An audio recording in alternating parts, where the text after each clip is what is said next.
Taylor Parker. On the morning of October 9, 2020, a woman drove through the quiet roads of East Texas with a newborn baby in her lap, performing CPR, the umbilical cord still attached, telling anyone who would listen that she had just given birth in her car. A state trooper had pulled her over for speeding and erratic driving. She seemed frantic. She seemed like a mother. She was not. And the question that would consume an entire trial, an entire community, and an entire country when the full story finally surfaced was not simply what she had done. Investigators would piece that together soon enough, but how long she had been planning it, how many mornings she had woken up and moved one step closer to it, and what a person has to tell themselves, day after day, to keep going. Because Taylor Parker did not arrive at October 9th by accident. She had been building toward it quietly and deliberately for the better part of a year. Wade Griffin was not looking for anything complicated when he met Taylor Parker at a rodeo in July 2019 in East Texas. They connected through social media, shared dinners, and introduced each other to their families. For Wade, it felt like something real was forming. For Taylor, it was something else entirely. She was twice divorced, had 2 children from previous relationships, and had undergone a hysterectomy, which meant she could no longer carry a child of her own. Whether that truth weighed on her or simply became inconvenient, no one can say with certainty.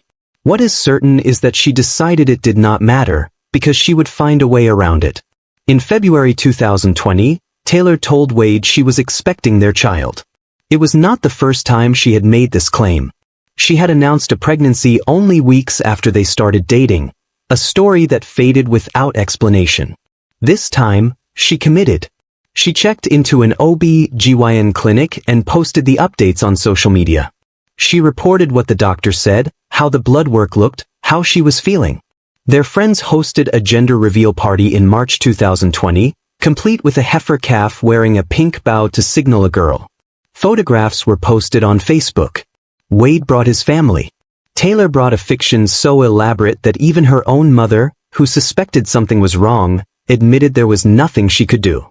She knew she wasn't pregnant, Shauna Pryor would later testify. There was no need to come up with a plan. As the months wore on, Taylor's body did not change the way it should have. Wade's mother quietly raised concerns. A coworker noted that Taylor never seemed to grow. When Griffin began to waver, Taylor escalated. She used phone spoofing applications to fabricate text conversations with family members, then screenshotted those conversations and sent them to Griffin as proof that her loved one stood behind her. She researched, with great thoroughness, how to convincingly fake a pregnancy. She offered $100,000 to a surrogate. She had maternity photos taken.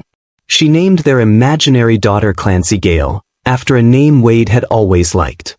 When October 2020 arrived, the month the baby was supposed to come, and nothing happened, Taylor Parker found herself at the edge of a decision that no lie could paper over.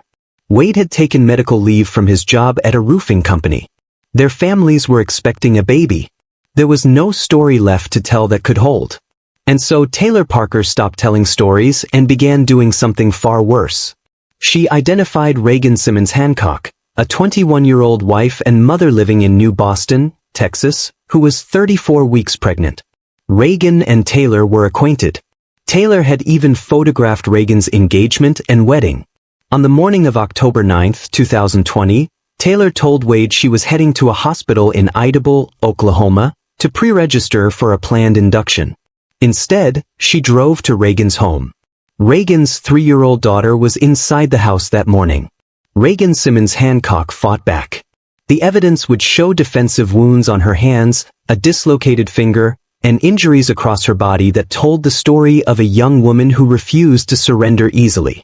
The violence that followed is not something that serves anyone to describe in full, but what investigators found when Reagan's mother arrived and called 911 at 10:18 that morning was a living room that had witnessed an encounter of the most severe kind.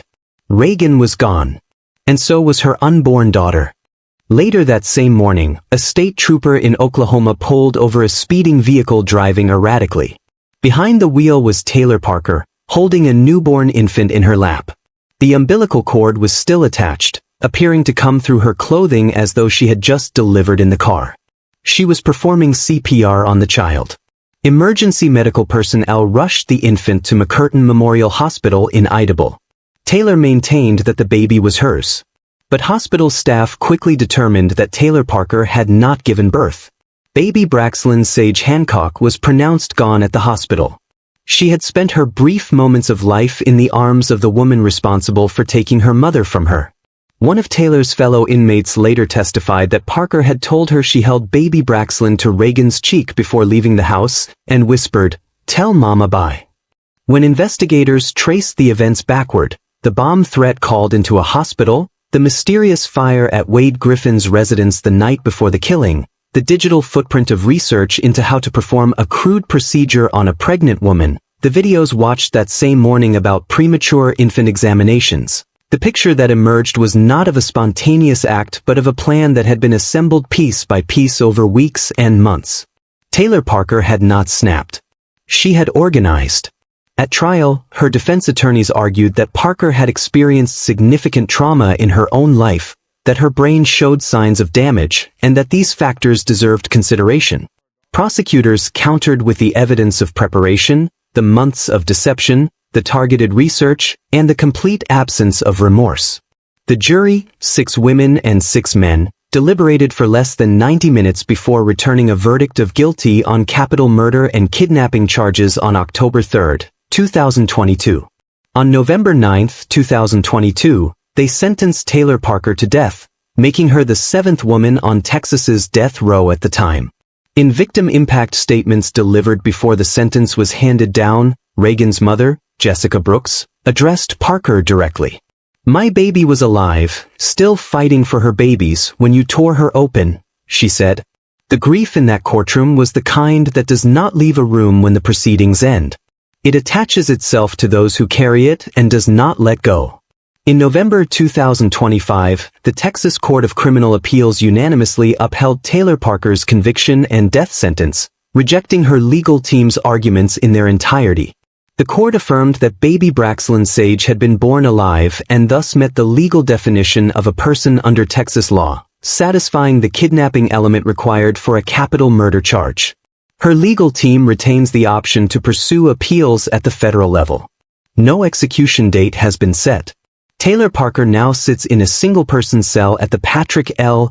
O'Daniel Unit in Gatesville, Texas, the facility that houses the state's female death row population. 60 square feet. The width of a decision that could not be unmade. What does it say about the nature of self-deception that a woman could construct a reality so total, so reinforced by invention and performance, that when it finally began to crack, the response was not confession, not retreat, but escalation into something irreversible? What does it say about longing, about the terror of being left, that an ordinary morning in a small Texas town could end in a way that no one who knew either of these women could have imagined the day before? Reagan Simmons Hancock wanted to hold her daughter. She never got to. That is the fact at the center of everything. The detail that outlasts every legal argument, every appeal, every question about motive and mental state. 2 lives that deserved more time. One woman who decided they did not matter more than her own. Krista Pike. She was 18 years old the morning after Colleen Slemmer was found, and she walked into breakfast at the Job Corps cafeteria in Knoxville, Tennessee, sat down among her peers, and pulled something from her pocket to show them. Not a photograph. Not a note. A piece of bone. She told them what it was and where it had come from, the way someone might describe a dream they'd had the night before, casually, without flinching. That detail, more than any other in a case full of disturbing details, is what stops people.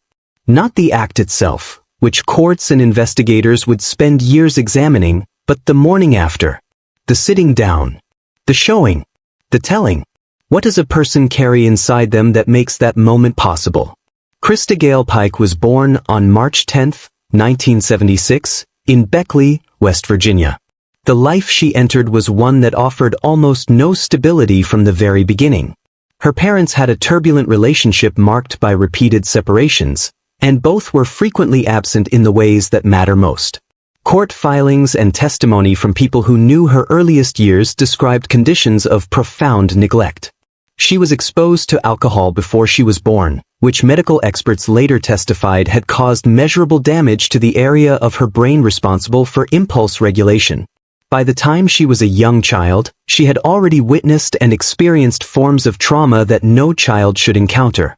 She was raised without the anchors most people take for granted: consistency, safety, protection, the quiet confidence that someone is paying attention to whether you are okay. She dropped out of school and drifted through her mid-teens without direction. In 1994, at 18 years old, she enrolled in Job Corps, a federal program in Knoxville, Tennessee, designed to give young adults from difficult backgrounds a path forward through job training and education. Krista was studying to become a nurse. She arrived carrying years of undiagnosed mental illness, borderline personality disorder, bipolar disorder, and post-traumatic stress disorder that would not receive formal names until years later, long after the consequences had already been set in motion. None of that was identified at the time. None of it was treated. At Job Corps, she met Tatterall Shipp, who was 17. He had his own history of psychological disturbance and had reportedly been in a psychiatric facility before his arrival at the program. The two became intensely involved. They shared an interest in occult imagery, and the relationship was by many accounts volatile and possessive. Krista's attachment to Shipp was the kind that leaves no room for doubt or distance, and very little room for anyone who might be perceived as a threat. Colleen Slemmer was 19 years old when she enrolled at the same Knoxville Job Corps facility. She and Krista were acquainted, but the relationship between them had grown strained. Krista became convinced, without firm evidence, witnesses later confirmed, that Colleen was pursuing Shipp. Whether the suspicion had any basis in reality was almost beside the point. In Krista's mind, it was settled. She told a fellow student the day before the murder that she intended to harm Colleen, explaining that she simply felt mean that day. The ease of that statement is its own kind of window into something that defies ordinary explanation. On the evening of January 12, 1995, Krista Pike, Tatterall Shipp, and their 18-year-old friend Shadala Peterson led Colleen Slemmer away from the Job Corps campus to an isolated, wooded area near the University of Tennessee's agricultural campus. Colleen went with them. She had no reason, or perhaps not enough reason, to refuse. What followed in that remote stretch of ground lasted approximately 30 minutes to an hour. Pike later gave a confession in which she described, in her own words, what happened. Colleen tried to run at one point. She was stopped. She pleaded for them to stop. They did not. At the end, Pike picked up a large chunk of asphalt and delivered the blow that ended Colleen Slemmer's life. She was 19 years old. 2 employees from the University of Tennessee found Colleen's body the following morning. She was identified through dental records. That same morning, Krista Pike went to breakfast. When investigators arrested Pike 2 days later on January 14, 1995, she and Shipp were both photographed wearing pentagram necklaces. She gave a full confession. Shadala Peterson, who had been present that night, agreed to testify for the prosecution and received probation. Tatterall Shipp, who was 17 at the time of the crime, was tried as an adult and received a life sentence with the possibility of parole. Krista Pike, the only one of the 3 who was charged with capital murder, went to trial. On March 22, 1996, after only a few hours of deliberation, a jury found her guilty on both counts of first-degree murder and conspiracy to commit first-degree murder. 8 days later, she was sentenced to death.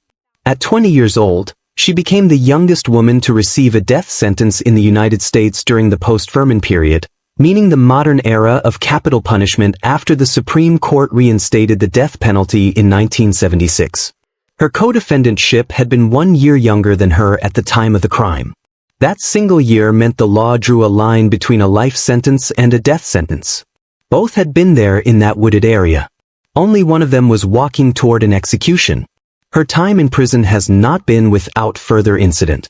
In August 2001, Pike was found to have nearly choked a fellow inmate with a shoestring, an attack that added serious weight to prosecutors' arguments about ongoing danger.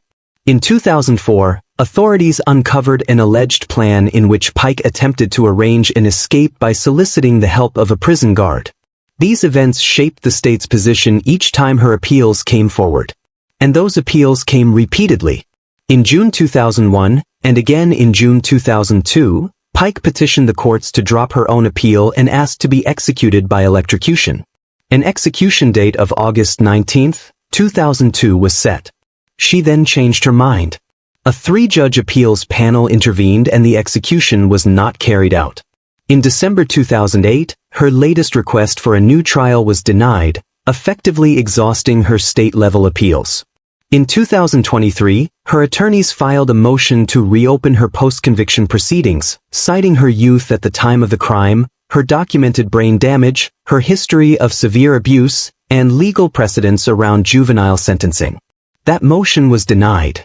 In October 2025, the state of Tennessee formally scheduled Krista Pike's execution for September 30, 2026. If carried out, she will be the first woman executed in the state of Tennessee in over 200 years, since 1819. In January 2026, Pike filed a lawsuit against the state arguing that its lethal injection protocol was unconstitutional and violated her rights as a practicing Buddhist, who sincerely held religious beliefs, she contended, forbade her from participating in any process directed at ending her own life. That legal challenge remains in process at the time of this writing. Colleen Slemmer's mother, May Martinez, has spent 30 years seeking resolution. She has spoken publicly about her daughter and about the need for justice to be carried through to its conclusion. Colleen's skull fragment, kept by authorities as evidence for 3 decades, has not yet been returned for burial. What do we do with a story like Krista Pike's? With the childhood that no child should have lived, and the night that cannot be undone? The law's answer, set down in 1996, has held through every appeal and every argument since. Whether that answer is the right one continues to be debated by attorneys, advocates, and judges. What is not debated is what happened on January 12, 1995, and what a 19-year-old woman with her whole life ahead of her lost that night in the darkness near a campus no one would have reason to remember otherwise. Antoinette Frank. She swore an oath to protect and serve. She carried a badge, a gun, and the authority of the state of Louisiana. She sat at the very table of trust that a civilized society extends to those it calls its guardians. And then, in the dead of a March night in New Orleans, she used every single one of those privileges as a weapon, not against criminals, but against the very people who welcomed her, fed her, and counted her among their own. This is not the story of a monster who existed at the fringes of society. This is the story of a woman who lived inside the system, wore its uniform, earned its paycheck, and chose, in cold blood, to tear it all apart. Her name is Antoinette Frank. And 30 years later, she is still alive, still on death row in Louisiana, still waiting for a justice that her victims never got to wait for. To understand what happened at the Kim On restaurant on March 4, 1995, you have to first understand the city that made it possible. New Orleans in the early 1990s was a city in open war with itself. Drug activity and violent crime had consumed entire neighborhoods, and the New Orleans Police Department was understaffed, underfunded, and desperate. So desperate, in fact, that they were willing to look past warning signs that should have disqualified any candidate from ever holding a shield. When Antoinette Frank applied to join the force in 1993, she was caught lying on multiple sections of her application. She failed not 1, but 2 psychological evaluations. A psychiatrist named Philip Scuria examined her and issued an unambiguous recommendation: she should not be hired. He described her as shallow and superficial. But the NOPD needed bodies. They needed numbers. And so Antoinette Frank was given a badge anyway. What happens when the gatekeepers stop guarding the gate? You're about to find out. Frank was born on April 30, 1971. Her childhood was not a simple or peaceful one.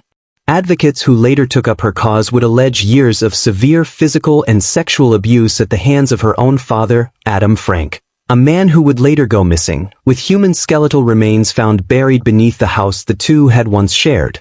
The connection was never formally prosecuted, but the shadow of that discovery has hung over her story ever since.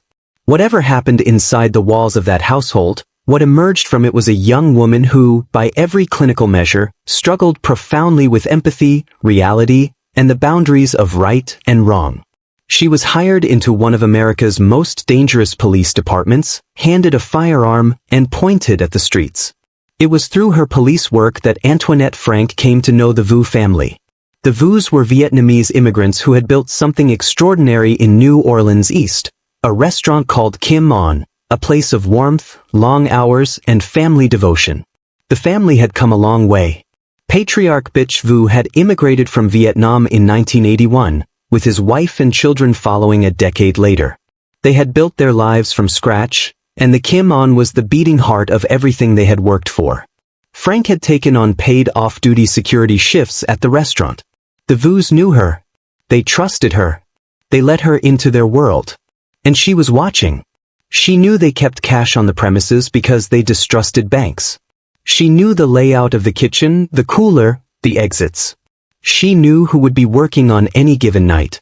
She was not just a police officer to the Vu family. She was someone they considered safe. By late 1994, Frank had become entangled with Rogers Lacaze, an 18-year-old with a history of drug dealing and petty crime.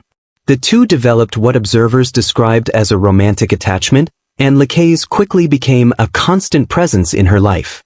On the day before the murders, Frank attempted to purchase 9mm ammunition for Lacaze at a Walmart. That purchase would later speak for itself in court. On the evening of March 3, 1995, Frank phoned the Kim On from her police station to ask whether her security services would be needed that night. She was told that her colleague, 25-year-old Officer Ronnie Williams, was already there. She said nothing more and hung up. Her shift ended at 11 that night. She went home, changed out of her uniform, picked up Lacaze, and drove to the restaurant in her personal vehicle. They visited twice, ordering drinks, scoping out who remained inside. On the third visit, just after 2 in the morning, she used a key she had stolen from the restaurant earlier that evening to let herself and Lacaze in through the front door. What unfolded in the next few minutes was an act of staggering treachery. Lacaze moved through the dining area and opened fire on Officer Ronnie Williams, a man Frank had worked alongside, a man the Vu family considered part of their extended family, a man whose wife was at home and whose 2 young sons were asleep. 3 gunshots ended his life. In the chaos, 2 of the Vu siblings, along with a 3rd employee, managed to conceal themselves inside a walk-in cooler. But 17-year-old Quang Vu and 24-year-old Ha Vu were not so fortunate. Quang was an altar boy at his local Catholic church, a high school football player who dreamed of becoming a priest. Ha was quietly considering a life as a nun. Both of them worked long hours at their parents' restaurant. Both of them were on their knees when Antoinette Frank fired 9 bullets into them. Ha Vu died instantly, her forehead coming to rest on the floor where she had fallen. Quang's young heart kept beating. Frank heard him trying to speak. She fired 2 more rounds into his head. She and Lacaze ransacked the restaurant for cash and fled into the night. But here is where the story takes a turn that even seasoned detectives struggled to process. Antoinette Frank drove back. Having just committed 3 murders, she returned to the scene of the crime in a police patrol car, presenting herself as a responding officer. She walked in while Chow Vu, the sister who had survived by hiding in the cooler, was still inside. She asked Chow what had happened. Chow looked at her and said words that are now part of the permanent record of this case. "You were there. You know everything. Why you ask me that question?" Chow then pointed her out to another officer. Within 30 minutes, homicide detectives arrived and began the process of tearing apart the lie Frank was trying to construct in real time. She changed her story multiple times. She implicated Lacaze. She claimed she was a customer. She said she helped staff escape. Each version collapsed under the weight of physical evidence. By morning, she had confessed. The trial of Antoinette Frank began on September 5, 1995. In a detail that still stuns legal observers to this day, her defense attorneys had subpoenaed 39 witnesses and did not call a single one.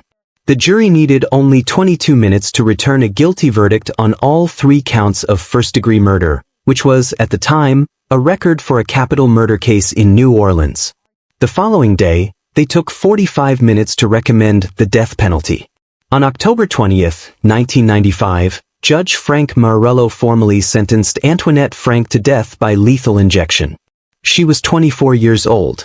As of 2026, Antoinette Frank remains the only woman on Louisiana's death row, incarcerated at the Louisiana Correctional Institute for Women in St. Gabriel. Her co-conspirator Rogers Lacaze had his sentence reduced to life imprisonment in 2019 through a deal with the Orleans Parish District Attorney's Office, a development that devastated the surviving VU family members. In 2025, a court granted Frank a new hearing to challenge her sentence, with advocates arguing that her trial attorneys failed to present evidence of years of abuse she suffered as a child. The state's attorney general has vowed to appeal. Chow Vu, who looked her brother's and sister's killer in the eye that night and pointed her out to the arriving officers, has had to relive this story every time the courts reopen it.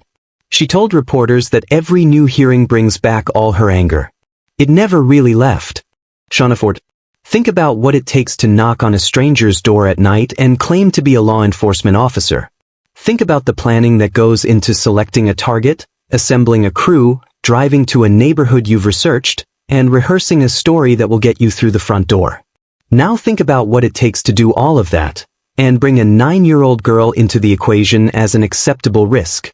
The night Shauna Ford orchestrated a home invasion in the small border town of Arivica, Arizona, she was not a woman who had snapped or lost control of her senses in a moment of rage. She had done the research. She had held the meetings. She had picked the house. She had recruited the men. And when a little girl named Brazenia Flores, in white pajamas with red-painted fingernails, became a witness to what was unfolding inside her own living room, Ford did not hesitate. What kind of person carries that through to its end? That is the question that hung over Pima County Superior Court for weeks and has followed this case ever since.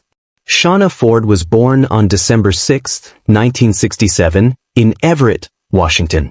Her mother, Rena Caudle, had 9 children by 5 different men. By the time Shauna was 5 years old, she had already cycled through 7 different households. Her mother surrendered parental rights and arranged an adoption, but not before Shauna had already been exposed to abuse and neglect that defense experts would later spend considerable time documenting. Her adoptive home was not a refuge. She later accused her adoptive father of repeated molestation that began in childhood. No charges were ever filed. What is documented is what Shauna did with the years that followed. She began building a record that told the story of a child who had been handed nothing and then went and took things that did not belong to her. She was first arrested at 11. By 17, she had been convicted 5 times for theft, burglary, and prostitution. She left school early and cycled through identities the way other people cycle through jobs. For marriages, at least 4 surnames, a rotating roster of careers that included hairdresser, Boeing electrician, youth counselor, and grunge rock band promoter. None of that trajectory, by itself, produces what happened on May 30, 2009. Plenty of people survive far worse and never harm anyone. But the shape of Shauna Ford's life is important for understanding how she arrived at Arivica, and why she believed she was not just capable of what she planned, but entitled to carry it out. By 2007, Ford had grown deeply involved in the Minutemen movement, a loose network of civilian activists who organized patrols along the United States-Mexico border under the banner of immigration enforcement. She joined the Minutemen Civil Defense Corps, but was expelled. Its own founder later described her as not just unsavory but pretty unbalanced. So she did what she had done her entire life. She started over with a new name, a new structure, a new story. She founded Minutemen American Defense, known by its acronym MAD. She told people it had thousands of members. In reality, it likely had fewer than 15. But Shauna Ford had always been a person who narrated a version of herself that bore little resemblance to what others could verify. 2 psychologists hired by her defense team would later diagnose her with multiple personality disorders rooted in her childhood, narcissistic tendencies, impaired judgment, an inability to accept responsibility, and a grandiosity so outsized that, while awaiting trial in jail, she told a psychologist she had been personally selected to manage Arizona Governor Jan Brewer's presidential campaign from her cell. to fund her operation and purchase a 40-acre property in southern Arizona to serve as a training compound, Ford developed a strategy she called Delta One Operations, targeting people she believed were drug smugglers, raiding their homes, and stealing their money and contraband. She had reportedly done this before, to smaller targets. For the Arivica plan, she needed a name. Albert Gaxiola, an Arivica man with his own motivations for wanting Raul Flores gone, provided one. Gaxiola told Ford that Flores was a smuggler with a significant amount of cash inside the house. The actual amount, if there was any, was nowhere near what was promised. It did not matter. A plan was already in motion. In the early morning hours of May 30, 2009, 3 people approached the front door of the Flores home in Arivica. Shauna Ford, Jason Eugene Bush, a man with ties to white supremacist organizations, and a third accomplice told Raul Flores they were law enforcement officers searching for a fugitive. Raul opened the door. His wife, Gina Gonzalez, was inside. So was their 9-year-old daughter, Brazenia. What unfolded next lasted only minutes. Raul Flores was shot and killed. Gina Gonzalez was also shot. Brazenia, who had been watching from the living room, asked one of the intruders not to hurt her. She was shot twice. Gina Gonzalez, wounded and bleeding in the kitchen, played dead. She listened. She heard her daughter. She heard the gunfire. And then, in one of the most remarkable acts of survival in the entire record of this case, she found a firearm, returned to the room, and exchanged gunfire with the intruders, wounding Bush and driving all 3 of them from the house. She then called 911. They told us that somebody had escaped jail or something, she told the operator. They wanted to come in and look at my house. And they just shot my husband and they shot my daughter and they shot me. Raul Flores was 29 years old. Brazenia was 9. When investigators arrested Shauna Ford approximately 2 weeks later, they found jewelry belonging to Gina Gonzalez inside Ford's vehicle, including Gina's wedding ring. A partial DNA sample matched Ford to one of the pieces. Ford attempted to coach her son into claiming he had given her the jewelry. Recorded phone calls and text messages painted a picture of someone who, days after the crime, was already telling an FBI informant she had more targets lined up. "I'm the one person they know is willing to take it to the next level," she said in one recorded conversation, and that scares a lot of people. Her trial ran through February 2011 in Pima County Superior Court. Gina Gonzalez testified. She described what she saw that night with a steadiness that the courtroom felt in its silence. Ford did not testify. Her attorneys argued she had not been inside the house when the shootings occurred and that the evidence linking her directly to the trigger was insufficient. Prosecutors countered that she had planned every element of the operation, recruited the people who executed it, was present at the scene, and, upon learning that Gina Gonzalez was still alive, had directed Bush to go back inside. On February 14, 2011, the jury convicted Ford on all 8 counts. 8 days later, they returned with a sentence of death. She became the 3rd woman on Arizona's death row. During the penalty phase, juror Angie Thomas described a photograph of Brazenia Flores that she could not stop seeing. A little girl on a love seat in a white t-shirt and turquoise pajama shorts, bright red fingernails, an expression of complete ordinary childhood, and then, on the other side of that image, the devastation that Shauna Ford had set in motion. This case, Thomas said, was based on hate. Shauna Ford remains on death row at the Arizona State Prison Complex in Perryville. She has appealed her conviction. In jail interviews, she continued to speak of her organization in expansive terms, claiming tens of thousands of members, describing herself as a political prisoner, maintaining the posture of a woman who still believed she was more significant than the evidence against her suggested. The family of Raul Flores has never stopped carrying the weight of that night. Gina Gonzalez survived. She survived the gunshots, survived the trial, survived the verdict, and survived the long wait for whatever measure of resolution the legal system can provide to a person who lost a husband and a child in the same hour to a woman who knocked on their door wearing camouflage and a borrowed badge. Darlie Routier. Picture the life that Darlie Routier had built for herself by the summer of 1996. A beautiful home on Eagle Drive in the quiet suburb of Rowlett, Texas. A Jaguar in the driveway. A 27-foot cabin cruiser parked nearby. Breast implants. Designer jewelry. A husband whose electronics business had once kept them firmly in the comfort of the American middle class. She was 26 years old, blonde, and the mother of 3 boys, Devin, Damon, and a newborn named Drake.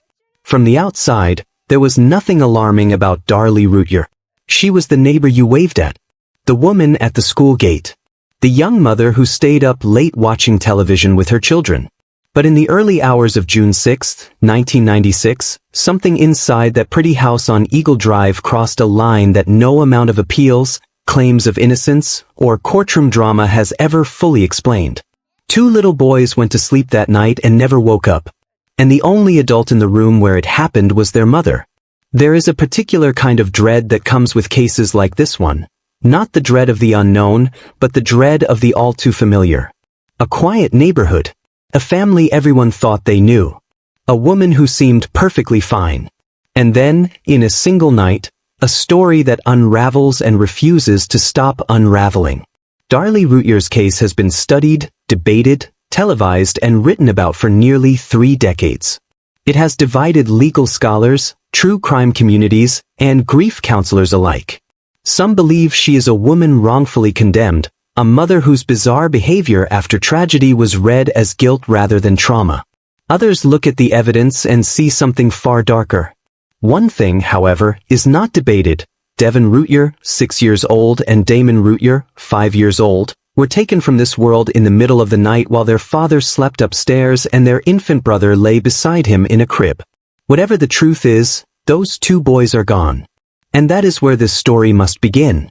At 2:31 in the morning on June 6, 1996, a frantic call came into Rowlett Police Department dispatchers. It was Darlie Routier, and she was screaming, "Oh my God, my babies are dying. Someone came in while we were asleep, and me and my little babies were sleeping downstairs, and someone came in and stabbed my babies." When officers arrived, within 3 minutes, they found Devin already gone. Damon was clinging to life and died shortly after. Darlie herself had knife wounds to her throat and right arm. A broken wine glass lay on the floor. A window screen in the garage had been cut. A kitchen knife rested on the counter. The scene looked, at first glance, like the aftermath of a violent intrusion. Darlie described the attacker as a white male, roughly 6 feet tall, who had entered the home while she and the boys slept on the downstairs couch. But investigators began noticing things that did not add up, and they noticed them quickly. The windowsill through which the supposed intruder had entered showed an undisturbed layer of dust. The mulch in the flower beds outside was untouched. Nothing had been stolen, despite valuables sitting in plain view throughout the home. The knife used in the attack was from the Routier family's own kitchen block. Most critically, the blood evidence told a story that contradicted Darlie's account in fundamental ways. Forensic analysts noted that the blood droplet pattern in the kitchen was consistent with someone who had been standing still, not chasing an attacker. The blood on Darlie's nightshirt, they testified, had been sprayed onto her in a pattern suggesting upward, slicing motions, the kind a person makes when stabbing downward. The wounds on her neck, while alarmingly close to her carotid artery, were assessed by the medical examiner as superficial and made in a slow, hesitant manner.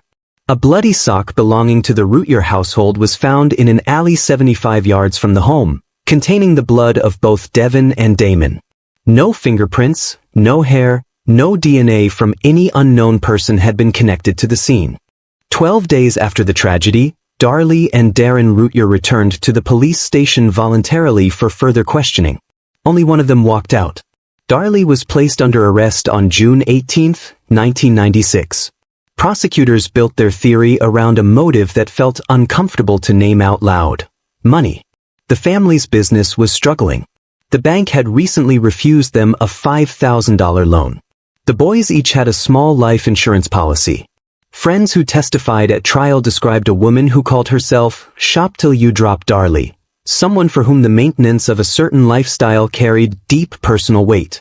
The prosecution argued that Darlie Routier, facing the slow collapse of the image she had constructed, had come to see her children as a burden rather than a blessing. They pointed to testimony from hospital staff who noted that she never cried when she encountered her son's bodies, never asked about their condition. An FBI behavioral expert testified that the pattern of the attack suggested someone who knew the children personally. Then came the silly string. 10 days after her sons were buried, a local television crew filmed Darlie Routier at Devon's grave on what would have been his 7th birthday. She laughed. She chewed bubble gum. She sprayed silly string across the balloon-covered headstone while singing, "Happy Birthday." Prosecutors obtained the footage and played a 15-second clip of it for the jury. The reaction in that courtroom was visible and immediate. Dallas County District Attorney Greg Davis later said the video sickened him. Defense experts argued that for some people in the grip of acute grief and trauma, outwardly cheerful or inappropriate behavior is a documented psychological response, a way of honoring what the deceased would have wanted. The jury was not persuaded. After 8 hours of deliberation, they returned a verdict of guilty on February 4, 1997. Darlie Routier was sentenced to death by lethal injection. She was tried only for Damon's murder. To this day, she has never been tried for Devon's. What has kept this case alive in the decades since is not simply Darlie's maintained insistence that she is innocent, many convicted individuals claim as much, but rather the layers of procedural and evidentiary controversy that have accumulated around the trial itself.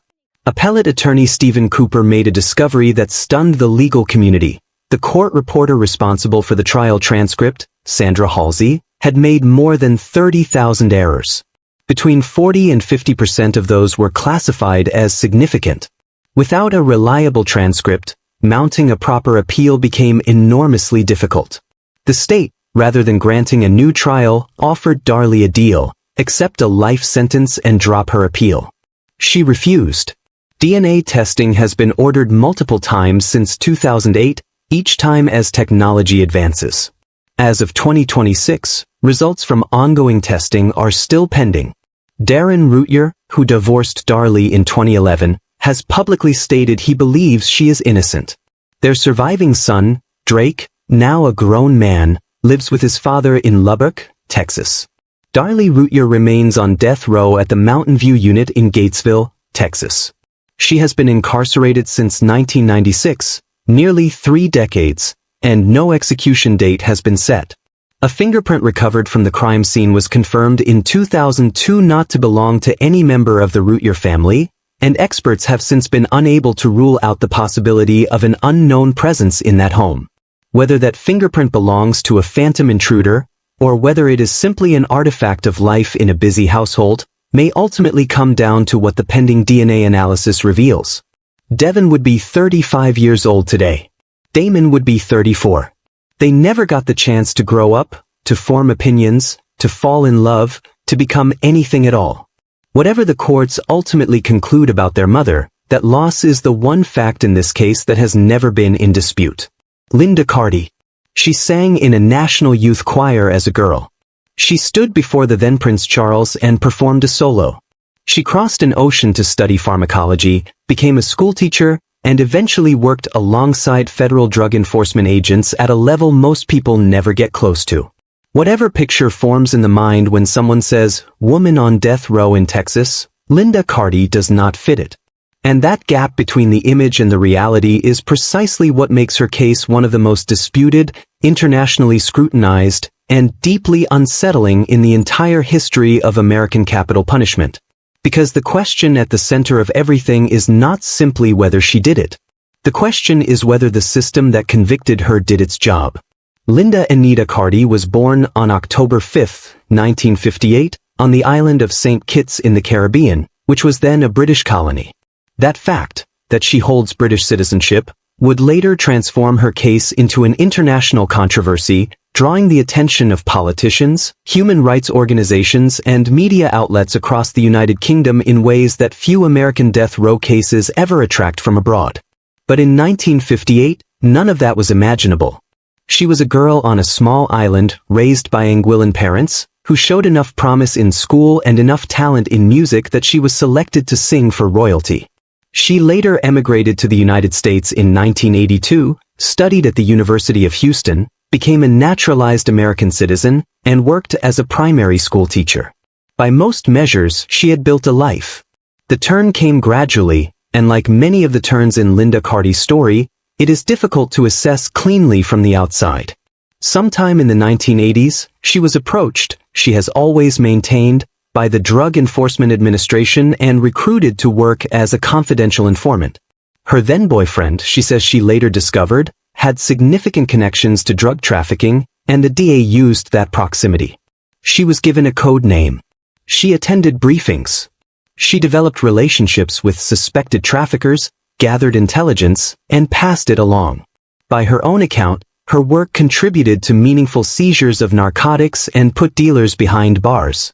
In 1992, however, she was convicted of auto theft and impersonating an FBI agent and sentenced to 10 years of probation on the condition that she continue working as an informant. Her services formally ended sometime around 1994 or 1995, when she was arrested on drug charges and closed out of the DEA's books. She did not disappear from that world entirely. She maintained contact with her former handler, a man named Charlie Mathis, and occasionally passed along tips. It was a relationship that would come to matter enormously in May 2001. By that spring, Linda's personal life was in significant strain. She had been living with a man named Jose Corona, and their relationship had deteriorated badly. She reportedly told him multiple times over the years that she was pregnant, claims that were followed each time by explanations of miscarriage or evasion when he pressed for details. In early May 2001, Corona decided to leave. According to prosecutors, what happened next was not a coincidence. Linda's neighbor in the Sandy Glen apartment complex in Houston was a 20-year-old woman named Joanna Rodriguez. Joanna and her partner, Raimundo Cabrera, had just brought home their newborn son, Ray, born only days earlier. Linda, who lived just 2 apartments away, knew the family. She knew the baby had arrived. The prosecution's theory was that Linda Carty, desperate to keep Jose Corona from walking out of her life, decided she would produce a baby, one she could present as hers. And the plan she allegedly constructed to do that was to take Joanna Rodriguez's child. On the morning of May 16, 2001, 3 men forced their way into the Rodriguez Cabrera apartment, claiming to be looking for drugs. They bound the occupants, took Joanna and infant Ray, and left. Raimundo Cabrera, tied up inside the apartment, was left behind. When police arrived at the scene, a search began immediately for the missing mother and her newborn. Linda Carty called her old DEA contact, Charlie Mathis, and asked him to come to the police station. Houston police also contacted Mathis, hoping he could help reach her. When he arrived, he told her to cooperate and tell authorities anything she knew. She said she had loaned 2 cars to 3 men she feared might be involved. Police went to an address she provided and found baby Ray alive, and Joanna Rodriguez in the trunk of another car, bound, suffocated, dead at 20 years old. Her son was 4 days old. Forensic investigators found Linda Carty's fingerprints inside both vehicles. Phone records showed she had been in repeated contact with one of the 3 men throughout the night of the abduction. The 3 men, Christopher Robinson, Carlos Anderson, and Gerald Anderson, were arrested. In exchange for testifying against Linda Carty, prosecutors agreed to drop the murder charges against them. They received prison sentences for aggravated kidnapping. Linda Carty was tried for capital murder. One of the men testified that he witnessed her suffocating Joanna Rodriguez. In February 2002, the jury convicted her. She was sentenced to death. From the moment of her arrest, Linda Carty has maintained that she is innocent and that the 3 men who actually entered the apartment framed her specifically because she had been a DEA informant. She argues they had reason to want her destroyed, that she may have been responsible for the imprisonment of someone connected to them, and that orchestrating her conviction was easier than trying to harm her directly. "It was too difficult just to kill me," she said in one interview, "so they hatched this plot." The argument is not without some basis for scrutiny. The 3 men who were present at the scene did not receive the death penalty. They received reduced charges in exchange for testimony against her. One of them, years later, signed an affidavit claiming he had been threatened and intimidated by prosecutors into providing evidence that helped convict her. Her trial attorney, Jerry Guarinot, is himself a source of serious contention. Guarinot never won a death penalty case in his entire career, a fact her appellate attorneys at the law firm Baker Botts have cited at length. They argue he met with Linda for a total of 15 minutes before trial, failed to call any witnesses who might have offered mitigating testimony, and did not adequately challenge the evidence against her. Her common-law husband, Jose Corona, was called by prosecutors to testify about her false pregnancy claims, but Guarinot reportedly never told Corona he had the right to refuse to testify on spousal privilege grounds. Corona later said he would not have testified against her had he known. He also said he did not believe she was an aggressive person or a danger to anyone. The British consulate was never notified of her detention, as required under treaty obligations between the United States and the United Kingdom, an omission acknowledged as a genuine violation of international law. None of these arguments, across more than 2 decades of appeals, has been sufficient to reverse her conviction. Every petition has been denied. In November 2018, the United States Supreme Court declined to hear her case. Linda Carty remains on death row at the Mountain View Unit in Gatesville, Texas. She is now in her mid-60s. She has given interviews to British documentarians and journalists, has been the subject of a Channel 4 documentary, and has drawn support from members of the British Parliament who have called on Texas to reconsider. Texas has not. Joanna Rodriguez was 20 years old. Her son, Ray, survived. He was 4 days old when the world he had barely entered was torn apart by whatever combination of plan, desperation, and human failure converged on that Houston morning. Whether Linda Carty was the architect of that convergence or the person who got blamed for it is a question that courts have answered, and that others have refused to stop asking. For the family of Joanna Rodriguez, the verdict is the only answer that matters. For those who believe Linda Carty was failed by the system meant to judge her, it is a wound that has never closed. Kimberly Cargill. There is a kind of danger that announces itself loudly, and then there is the kind that wears a smile and offers to help. Kimberly Cargill was a licensed vocational nurse. She was a mother. She was, to the people around her, a woman who could be difficult, perhaps erratic, perhaps someone you learned to tread carefully around, but not someone you would mark down as a threat to your life. And that is precisely what made her so dangerous. The people closest to her had learned to manage her moods, to absorb her volatility, to make themselves small enough to stay safe. But Cherry Walker was not equipped to do any of those things. Cherry Walker was a 39-year-old woman with the cognitive understanding of a 9-year-old child. She was gentle, trusting, and completely without the kind of guile that might have saved her. When Kimberly Cargill needed her silenced, Cherry Walker did not stand a chance. This is not a story built on mystery or ambiguity. It is a story built on something far more troubling, the exposure of what one human being is capable of doing to another when her own interests are at stake. By the time Kimberly Cargill was led into a Smith County courtroom in the spring of 2012, the prosecution had assembled a picture of a woman who had spent decades treating the people in her life as instruments, useful when they served her, disposable when they did not. Her sons. Her ex-husbands. And finally, the quiet, childlike woman she had hired to look after her youngest boy. Ask yourself this: what kind of person ends a friendship with a murder? What kind of mother places her own freedom above the life of the one person her child depended on? The answers that emerged at trial were as stark as they were disturbing. Cherry Walker had been raised in Smith County, Texas, by her father Guthrie and her stepmother Ruin. Her intellectual disability did not define the full picture of who she was. She had learned to live with growing independence, her own small apartment, her own errands, her own routines. She babysat for Kimberly Cargill's 4-year-old son, and by all accounts, she did it well. She showed up. She was patient. She was kind. She was, in the words of those who knew her best, completely without the capacity to deceive. That last quality, her transparent, unfiltered honesty, was the very reason she ended up on the wrong side of Kimberly Cargill's attention. By June of 2010, Cargill was in serious legal trouble. Child Protective Services had already removed children from her home following allegations of physical abuse. 3 of her sons would later testify that she regularly choked, kicked, and hit them, that they feared for their lives, and that she had even had the locks on their bedroom doors changed so she could confine them from the outside. She was now facing a felony injury to a child charge connected to her 4-year-old son, the very child Cherry Walker babysat. A custody hearing was approaching, and Cherry Walker had been formally subpoenaed to testify. Here is where the story turns. Cargill knew what Cherry's testimony could do. Cherry Walker was not sophisticated enough to shade the truth or soften a narrative.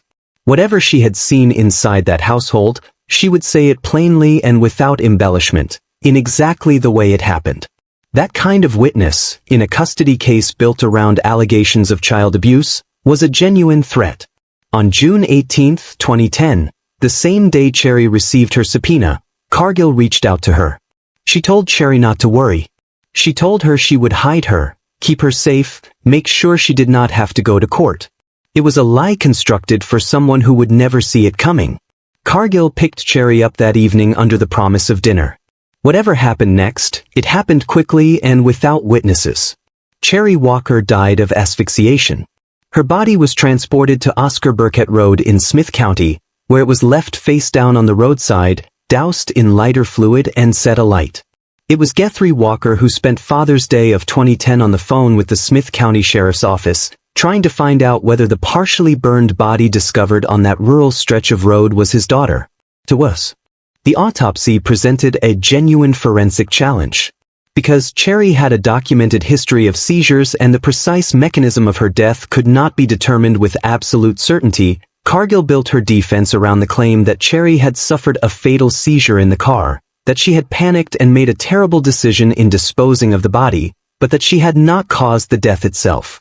It was a story designed to exploit scientific ambiguity. Medical records, however, confirmed that Cherry's past seizures had never been life-threatening. The forensic pathologist testified that the physical evidence was consistent with death by asphyxiation through homicidal means. And then there was the question of timing. A woman who accidentally witnessed a death does not call the police and report it to protect an innocent person. She does not arrange the scene. She does not drive 8 to 10 miles down a rural road in the middle of the night. What emerged from the evidence was a sequence that only made sense if the outcome had been intentional. At trial, the portrait of Kimberly Cargill that took shape went well beyond a single act. Her own sons testified against her. Her ex-husbands described a pattern of manipulation that included fabricating assault allegations to have them arrested. Her sister called her, plainly and directly, the devil. A psychologist told the court that Cargill had disclosed being subjected to sexual abuse by a family member at the age of 11, and that she had developed borderline personality disorder with narcissistic and antisocial features as an adult. The district attorney, Matt Bingham, who had spent more than 15 years prosecuting serious crimes, told reporters after the verdict, "I have never come across another defendant like Kimberly Cargill."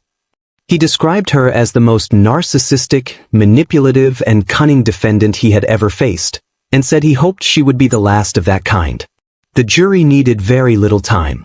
On May 31, 2012, they unanimously recommended the death penalty. On June 7, 2012, Smith County Judge Jack Skeen formally sentenced Kimberly Cargill to death by lethal injection. She was 45 years old. Her appeals, 15 separate claims submitted to the Texas Court of Criminal Appeals, were rejected in 2014 and again in 2017.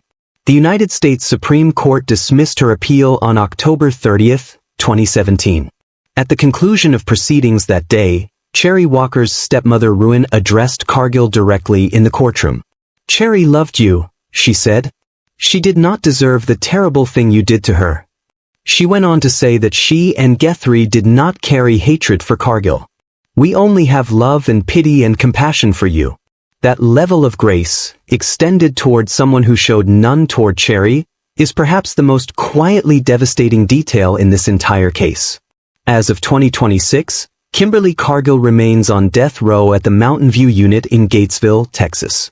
No execution date has been set, and her legal team continues to argue that new expert medical evidence, which they contend could support the seizure theory, was never properly presented to the original jury. The courts have thus far declined to revisit those arguments. Cherry Walker, who only ever wanted to do right by the child in her care, is buried in Smith County. She was 39 years old. She had done nothing wrong. And she paid for someone else's choices with the only thing she had. Wendy Andriano. When a person chooses to stand at an altar and make a vow, the assumption the world makes is a simple one, that the words mean something.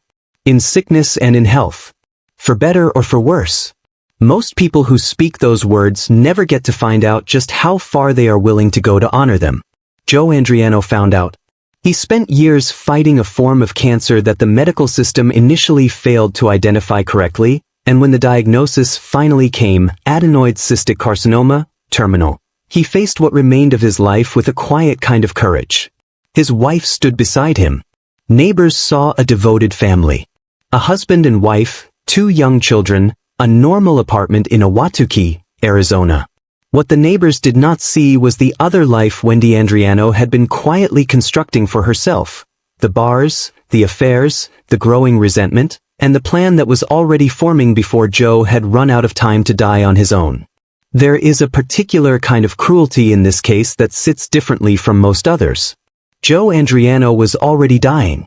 Whatever frustrations, whatever desperation, whatever private calculations his wife was making, she did not have to act.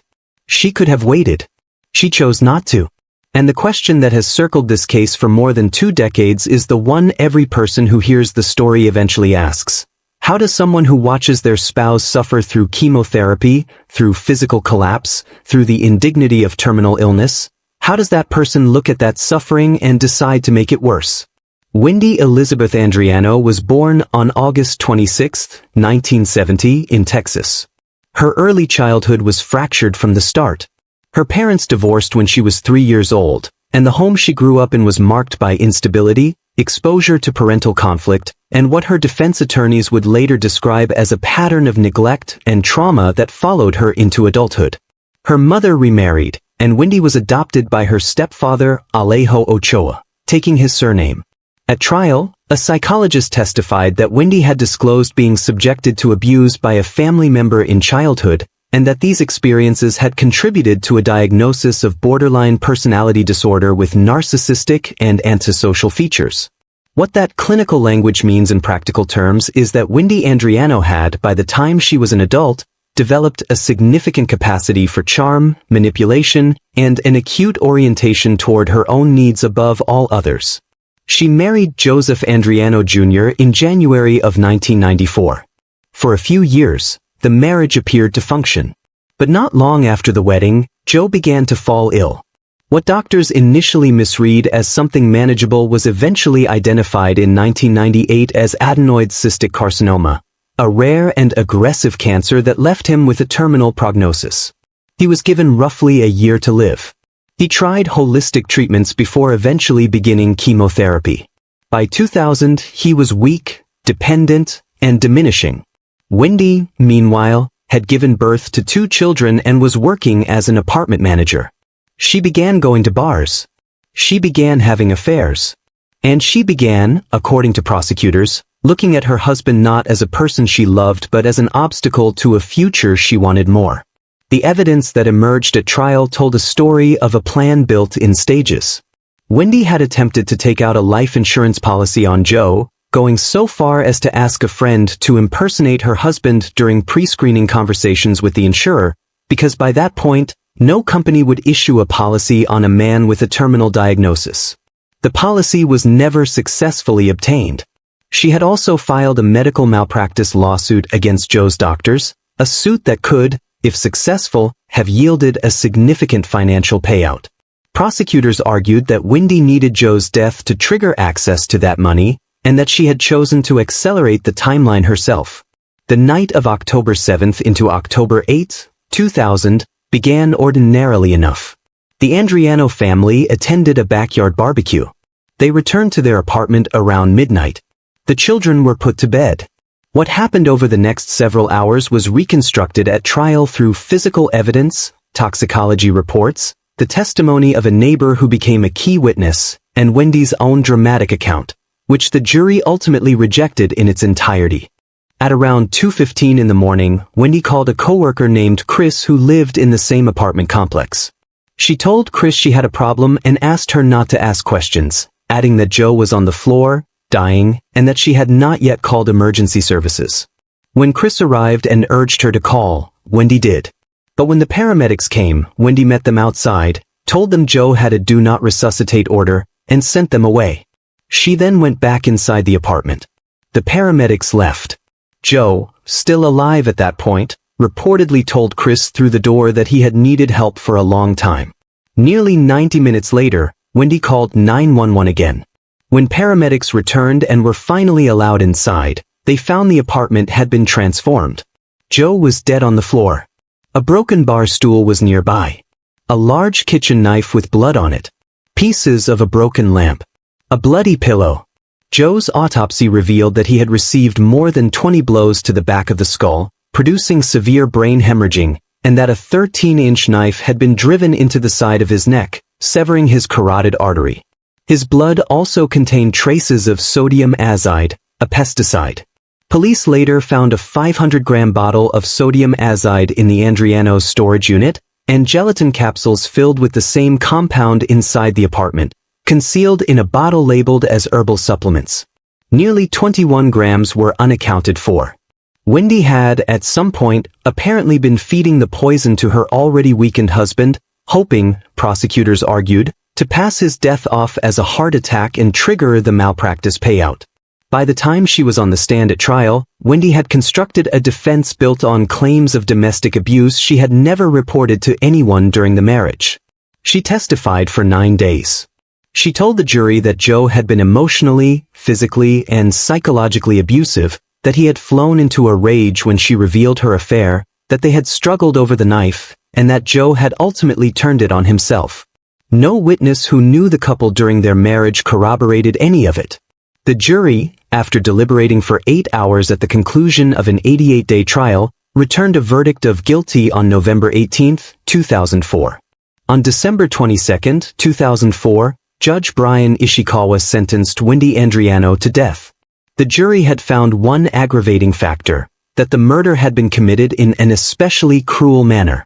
The Arizona Supreme Court affirmed the conviction and sentence on July 9, 2007.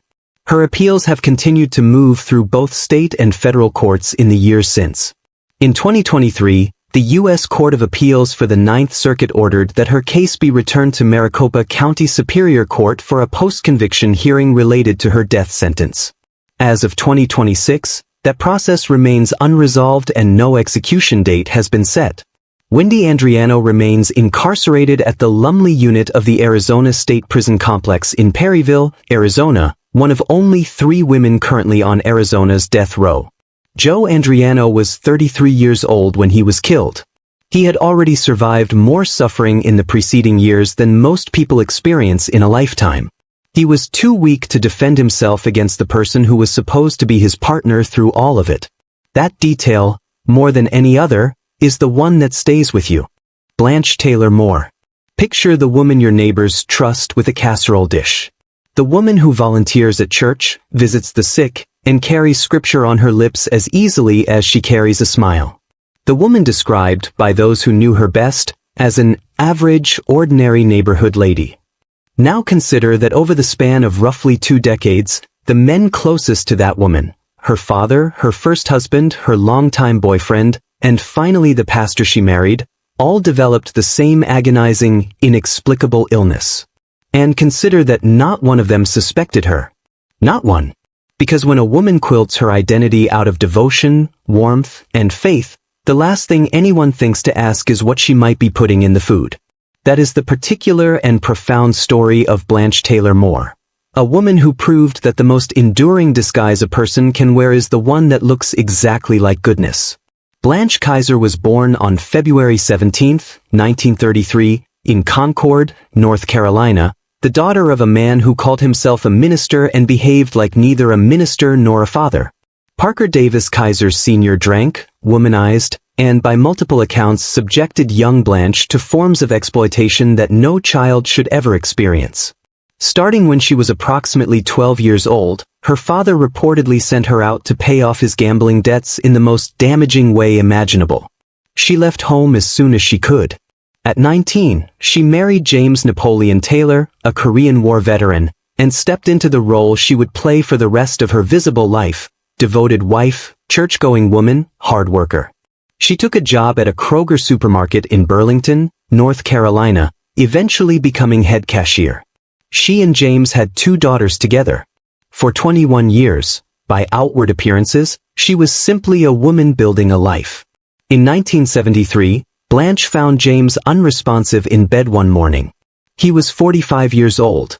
Doctors attributed his death to a heart attack. No one questioned it. Why would they? He had seemed fine. These things happen.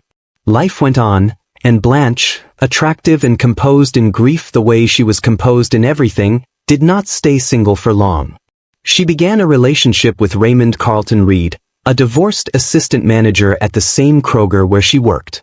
They had known each other since 1962 but only became romantically involved in 1979. 4 years, the relationship was steady, if never formalized into marriage.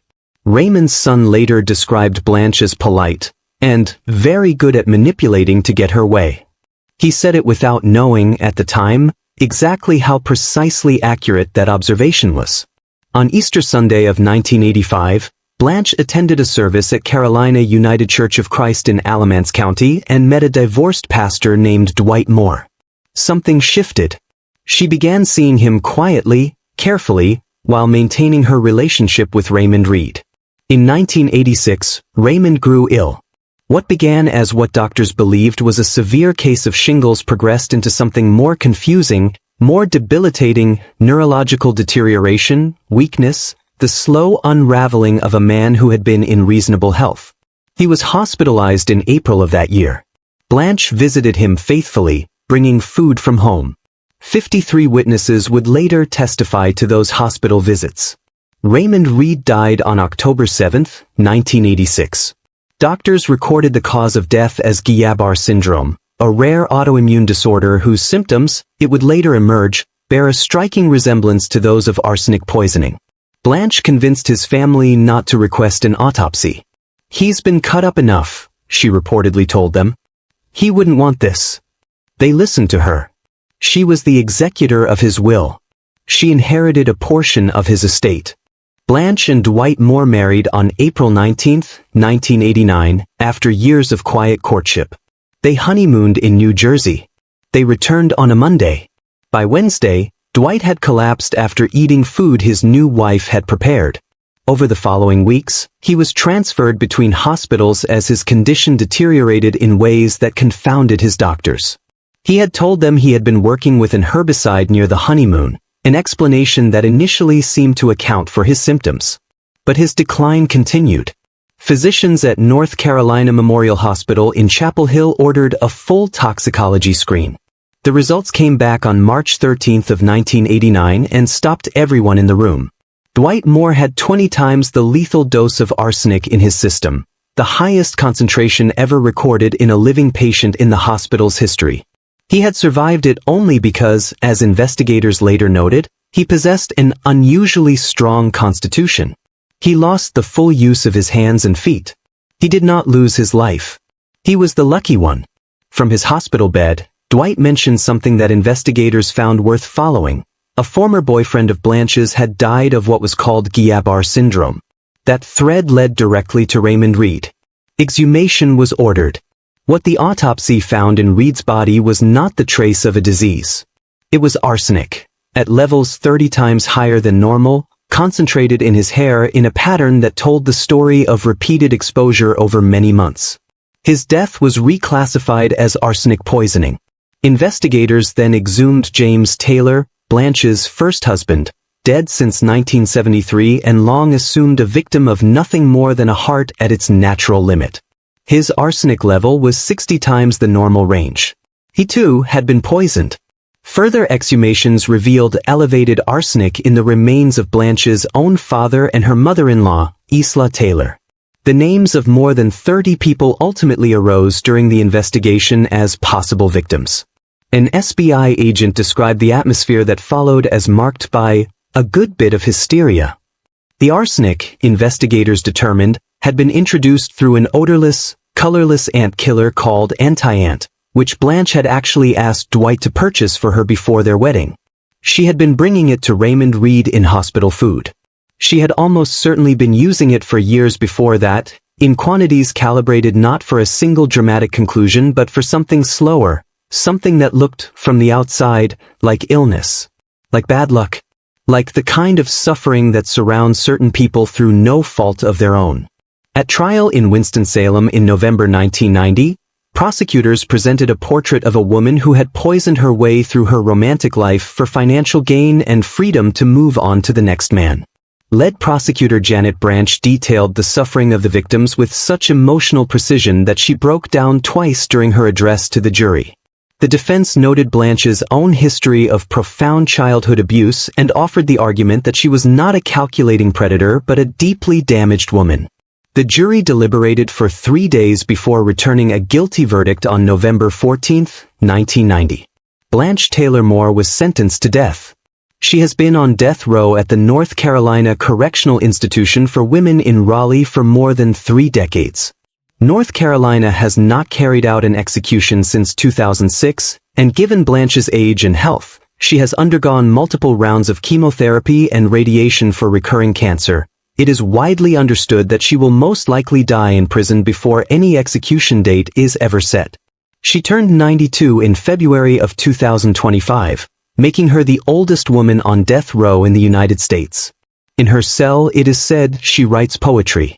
There are forms of harm that are committed not in moments of fury or panic but through patience, through the slow, deliberate, daily decision to continue. What the case of Blanche Taylor Moore asks of anyone who examines it is not simply what she did, but how. How does a person sit across from someone they are slowly making ill and bring them soup, and smile, and pray, and return the next day? What does that require of a human being? The answer, prosecutors argued, was a particular kind of detachment that no amount of Sunday service can reach or repair. Melissa Lucio. Before we talk about what the state of Texas says Melissa Lucio did, we need to talk about what was done to Melissa Lucio. Because that is the only way this story makes any sense at all. Not the crime. Not the courtroom.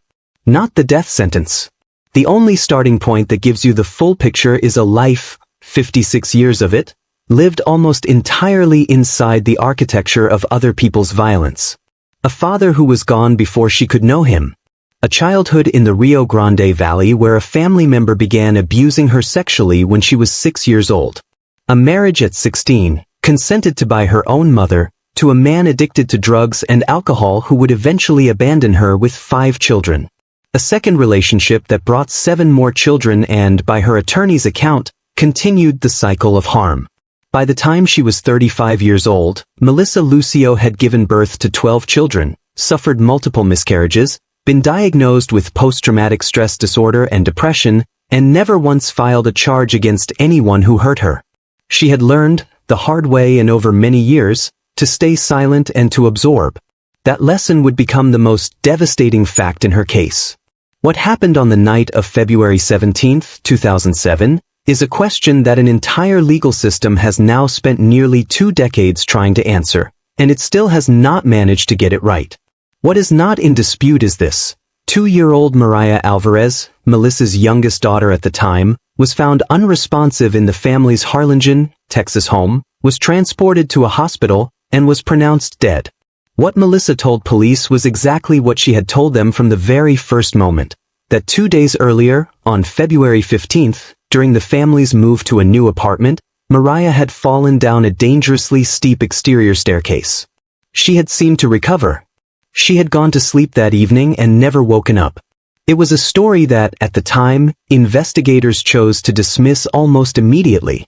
The autopsy found bruising on Mariah's body in various stages of healing, a broken arm, and head trauma. The lead detective, a Texas Ranger named Victor Escalon Jr., looked at Melissa Lucio's slumped posture and lack of direct eye contact in the hours after her daughter's death and later testified, with certainty, that he knew right then she was guilty.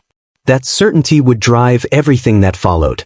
What followed was 5 hours of interrogation conducted that same night, in the same hours that Melissa was still in shock from the loss of her child and heavily pregnant with twins.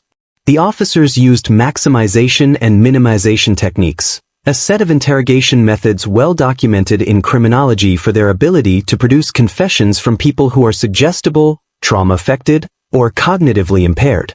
Throughout those 5 hours, Melissa asserted her innocence 86 times verbally and 35 times by shaking her head. She repeatedly told the officers she had not harmed her daughter. They told her they already knew she had done it. They told her that someone in the family would be held responsible no matter what. They told her she would never see her remaining children again if she did not cooperate. And then, exhausted, grieving, and overwhelmed, in response to a Texas Ranger's repeated demands, Melissa Lucio said 4 words that would send her to death row: "I guess I did it." That phrase was the entirety of the confession. It was not a description of what happened. It was not an account of how or when. It was 4 words extracted from a woman who had spent her entire life being told to absorb whatever came at her without resistance. The district attorney at the time, Armando Villalobos, who was later sentenced to 13 years in federal prison for bribery and extortion in an unrelated case, presented that phrase to a jury as a murder confession. He argued that the bruising on Mariah's body could only have been caused by sustained abuse inflicted by Melissa, and he brought in a medical examiner who had already been briefed about the supposed confession and accompanied to the autopsy by 2 of the interrogating officers. What the jury did not hear was nearly as important as what they did. Melissa's other children had spoken to Child Protective Services and confirmed that she was not physically abusive toward any of them. At least one child had witnessed Mariah's fall down the stairs. Expert testimony on the psychological effects of trauma on a person's behavior during interrogation was excluded by the trial court. None of it reached the jury. In July 2008, after a trial that lasted just long enough to create the appearance of due process, Melissa Lucio was convicted of capital murder and sentenced to death. She became the first woman of Latino descent to receive a death sentence in the state of Texas. She was also pregnant with twins when the verdict came in. Those children were born while Melissa was in jail and were placed for adoption. She has not raised them. For the next 14 years, her appeals moved through the courts with the grinding slowness of a system not designed for urgency. A 2011 appeal was denied. A 2019 federal panel ruling that she had been denied her right to present a meaningful defense was overturned by the full circuit court. In January 2022, Cameron County officials signed an execution warrant. The date was set for April 27, 2022. She would have been the first Latina executed in the United States since the death penalty was reinstated in 1976. 2 days before the warrant was to be carried out, the Texas Court of Criminal Appeals issued a stay of execution, ordering a lower court to review new evidence. More than 100 Texas state legislators, a bipartisan coalition that spanned the full width of the political spectrum, had signed letters demanding she be spared. Legal scholars, anti-domestic violence organizations, and figures as varied as Kim Kardashian and John Oliver had drawn public attention to what Cornell law professor Sandra Babcock described as by far the weakest capital case I have ever seen. What the review found was extraordinary. In April 2024, Judge Arturo Nelson, the same judge who had presided over Melissa's original trial, signed findings confirming that the prosecution had suppressed favorable evidence at trial, violating her constitutional rights. Both the defense and the current Cameron County District Attorney agreed that her conviction should not stand. Then, in October 2024, Judge Nelson went further. He declared Melissa Lucio actually innocent, his words, not a legal technicality, finding clear and convincing evidence that no rational juror could have convicted her after seeing everything that had been withheld. He found that Mariah's fatal head injury was consistent with the staircase fall. He found that the Texas Ranger's testimony about reading guilt from body language was, in his words, misleading and scientifically wrong, a finding supported by neuroscientific research showing that no reliable method exists for determining a person's guilt from their posture or eye contact. He recommended that both the conviction and the death sentence be vacated. As of 2026, Melissa Lucio is 56 years old and still on death row at the Mountain View Unit in Gatesville, Texas. Her case now sits before the Texas Court of Criminal Appeals, which issued the stay in 2022 and to which Judge Nelson's findings have been forwarded for a final ruling. The court operates without deadlines and does not disclose its timeline. Melissa waits. She has no further legal options beyond waiting. Her children and grandchildren are waiting with her. Mariah Alvarez, the little girl at the center of all of this, was 2 years old when she fell down a staircase and did not survive. She deserved better than to become the instrument of someone else's ambition. So did her mother,